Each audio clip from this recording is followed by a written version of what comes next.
రాజుగారి ఇంట్లో 7వ రోజు నేను చూసినప్పుడు నిజంగానే కొంచెం థ్రిల్ ఫీల్ అయ్యాను. కొత్త వాళ్ళు ఎలా తీస్తారో అని ఫస్ట్ హెసిటేట్ చేశాను చూడడానికి కూడా. బికాజ్ ఒక పిక్చర్ చూసిన తర్వాత అది బాగుంది బాగలేదు అని చెప్తే దే ఫీల్. ప్రతి ఒక్కరు ఒక పిక్చర్ని తీసేటప్పుడు చాలా ఇష్టపడి కష్టపడి తీస్తూ ఉంటారు. సో అటువంటప్పుడు మనం చూసేటప్పుడు మన యొక్క విజువలైజేషన్లో మనకి ఏవేవో థాట్స్ ఉంటాయి.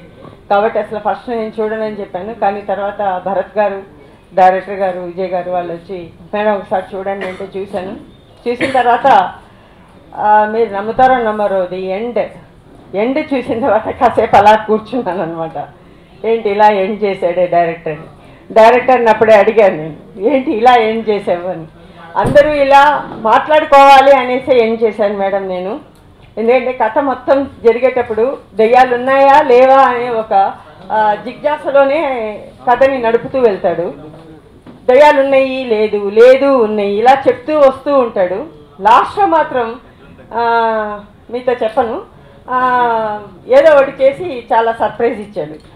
Really it is a wonderful effect అనే చెప్పాలి. బికాజ్ ఒక కొత్త డైరెక్టర్ అంత బాగా దాన్ని కరెక్ట్గా తీసుకెళ్ళాడు అంటే రియల్లీ వండర్ఫుల్. తర్వాత కొత్త పిల్లలైన 4 హీరోలు చాలా న్యాచురల్గా చాలా బాగా నటించారు. అంటే ఎక్కడ మనకి ఒక సాంగ్ పిక్చరైజేషన్ కూడా చాలా బాగా చేశారు.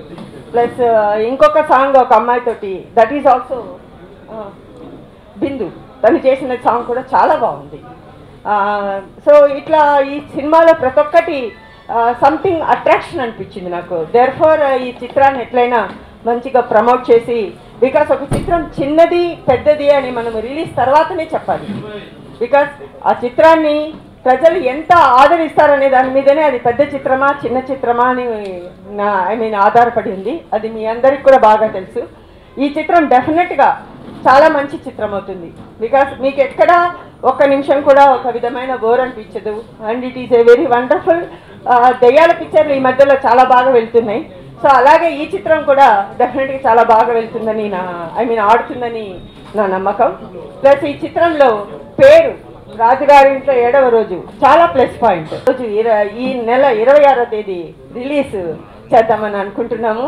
డెఫినెట్గా ఆంధ్ర ప్రేక్షకులు అండ్ తెలుగు ప్రేక్షకులు, తెలంగాణ ఆంధ్ర తెలుగు ప్రేక్షకులు డెఫినెట్గా ఈ చిత్రాన్ని ఆదరిస్తారని నమ్ముతూ, అది ఎంత ధైర్యం ఉండాలి. అలాంటిది అంత సాహసం చేసి మేడం గారు ఆ సినిమాని తీయించారు. ఆ సినిమాలో అందరినీ కొత్త వాళ్ళు పెట్టి చేశారు. చూడలేదు ఇంకా నేను ఆ సినిమాని, విన్నాను. అయితే సుస్మిత నా ఫ్రెండ్ కూతురే, ఆ అమ్మాయితో కూడా ఎంతో బాగా యాక్ట్ చేయించుకున్నారు డైరెక్టర్ గారు. అది టెక్నీషియన్స్, డైరెక్టర్ గారు కానీ అందరూ ఎంతో కోఆపరేట్ చేసి నాతో ఎంతో బాగా చేయించారమ్మా, నేను కొత్తలాగా చేయలేదు అని చెప్తుంటే నాకే ఆశ్చర్యం అనిపించింది. మా ముందు చిన్న పిల్లది, అలాంటి అమ్మాయిని ఎంతో ఎక్స్పీరియన్స్ ఉన్న ఆర్టిస్ట్గా చేయించుకుని ఆ సినిమాని బాగా తీసుకున్నారన్న సంగతి నేను విన్నాను. కానీ ఇంకా చూడలేదండి. సినిమా చూస్తాను నేను తర్వాత. మేడం గారు తప్పకుండా చూపిస్తారనుకుంటున్నా.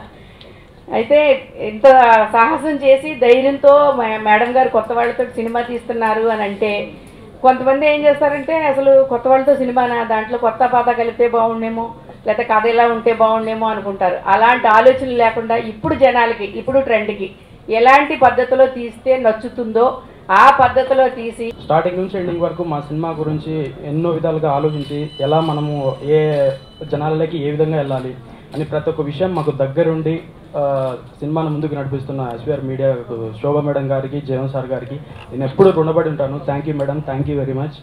అలాగే ఈ సినిమా గురించి చెప్పాలంటే చాలా ఉన్నదండి. భరత్ ఫిలిం ఫ్యాక్టరీలో మొట్టమొదటిసారిగా రాజుగారి ఇంట్లో 7వ రోజు అనే horror based crime and comedy thriller చాలా బాగా వచ్చిందండి. మూవీలో 4 సాంగ్స్ ఉన్నాయి. మారద నిరాతర అనే సాంగ్ ఉన్నదండి, చాలా హైలైట్గా ఉంటుంది. సినిమాకు ఇది ఒక పెద్ద అవుతుందని అనుకుంటున్నాము. అలాగే ఒక ప్రమోషనల్ సాంగ్ చేసామండి రాజుగారి ఇంట్లో 7వ రోజు అని, చాలా అద్భుతంగా వచ్చింది. అలాగే మ్యూజిక్ డైరెక్టర్ కనిష్ గారు చాలా మంచి మ్యూజిక్ ఇచ్చారు. అదేవిధంగా కొరియోగ్రాఫర్ తాజ్ మాషా గారు, గోరా గారు మంచిగా చిత్రీకరించారు. డైరెక్టర్ ఫిరోజ్ గారు సినిమాను స్టార్టింగ్ నుంచి ఎండింగ్ వరకు ఎక్కడ బోర్ లేకుండా ప్రతి ఒక్క సీన్ కూడా మంచిగా ఎక్స్ట్రాడినరీగా తీసుకుంటూ వెళ్ళాడు. ఏ ఒక్కరికి ఒక్క నిమిషం కూడా బోర్ అనిపించదండి. సినిమా చాలా బాగా వచ్చింది. అలాగే నాతో పాటు వర్క్ చేసిన కో ఆర్టిస్టులు అర్జున్, వెంకట్, అక్షిత, సుస్మిత, బిందు ప్రతి ఒక్కరు నాకు మంచిగా సపోర్ట్ చేశారు. అలాగే కెమెరామెన్ క్రాంతి, డిఓపి చాలా బాగా సినిమాకి మంచిగా వర్క్ చేశారండి.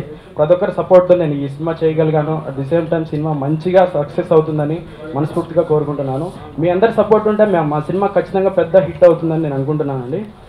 At the same time censor complete అయిపోయింది, U/A సర్టిఫికేట్ తీసుకొచ్చాము. అట్ ది సేమ్ టైం ఈ మంత్ 26th రిలీజ్ చేయడానికి సన్నాహాలు జరుగుతున్నాయండి. ఖచ్చితంగా ఈ మంత్ ఎండింగ్ లోపు మూవీ రిలీజ్ చేయడానికి కృషి చేస్తున్నాము. ఫస్ట్ నాకు ఈ ఆఫర్ ఇచ్చిన భరత్ ఫిల్మ్ ఫ్యాక్టరీకి, మా డైరెక్టర్ గారికి, ప్రొడ్యూసర్ గారికి చాలా థ్యాంక్స్. అండ్ ఈ మూవీ కోసం ఇంత సపోర్ట్ చేస్తున్న SBR మీడియాకి కూడా చాలా చాలా థ్యాంక్స్ మ్యామ్. అండ్ ఈ మూవీ చాలా బాగుంటుంది అండ్ ఫుల్ కామెడీ ఎంటర్టైనర్. నేను చూడలేదు, డెఫినెట్గా అందరికీ నచ్చుతుంది. మీరు అందరూ డెఫినెట్గా మాకు హెల్ప్ చేస్తారు. మీ సపోర్ట్, లవ్ ఎప్పుడూ మాతో ఉంటుంది అనుకుంటున్నాను. టైట్ స్క్రీన్ ప్లేతో ఒక మంచి కథతో ముందుకెళ్ళాం. లాస్ట్ వరకు ఏ సస్పెన్స్ రివీల్ అవ్వదు, క్లైమాక్స్ మాత్రం ఒక ఎగ్జైట్మెంట్ అయితే ఇస్తుంది. అందరికీ నచ్చుతుంది. అన్ని జోనర్ ప్రేక్షకులకి, అంటే ఈ సపరేట్ జోనర్ మాత్రమే సినిమా నచ్చుతుందని కాదు, ప్రతి జోనర్ ప్రేక్షకులకి ఈ క్లాస్, ఆ క్లాస్, ఈ ఏజ్, ఆ ఏజ్ అని సంబంధం లేకుండా ప్రతి ఒక్కరికి నచ్చే సినిమా ఇది. హర్రర్ బేస్డ్ కామెడీ థ్రిల్లర్, అది మెయిన్ జోనర్ మూవీది. అయితే సినిమా చేసినంతసేపు చాలా ఎంజాయ్ చేసాం, కానీ చేసిన తర్వాత అసలు వర్క్ స్టార్ట్ అవుతుందని అప్పుడు అర్థమైంది. ఎందుకంటే మూవీ రిలీజ్ పెద్ద సినిమాలకి అయితే అవుట్ రేట్ తీసుకెళ్ళిపోతాం, అదేదో జరిగిపోతుందని మాకు తెలుసు. కానీ ఇలా చిన్న సినిమాలకి ఇలాంటి కష్టాలు ఉంటాయి, ఇలా కష్టపడితే కానీ సినిమా రిలీజ్ అవుతుందని మాకు తెలియదు. అది తెలియకుండా సరేలే వస్తారు, తీసుకుంటారు, చూద్దాం అనుకుంటాము. కానీ అప్పుడు కొంతమంది చెప్పిన విషయాలు అర్థం చేసుకున్న తర్వాత మేడం గారిని కలిసాము. SBR మీడియా శోభారాణి మేడం గారు, జస్వంత్ సార్ గారు కలిసిన తర్వాత వాళ్ళు కొంత ధైర్యాన్ని ఇచ్చారు. ఆ ధైర్యం ఇప్పటికీ అలాగే కంటిన్యూ అవుతుంది. కానీ ఒక పక్క భయం మాత్రం అలాగే ఉంది. కానీ మేము సినిమా చేసేటప్పుడు ఎంజాయ్ని అలాగే మాకు వదిలేసి సినిమా రిలీజ్ చేయడానికి పడే కష్టాలు మాత్రం వాళ్ళు అనుభవిస్తున్నారు. చాలా థ్యాంక్స్ మేడం.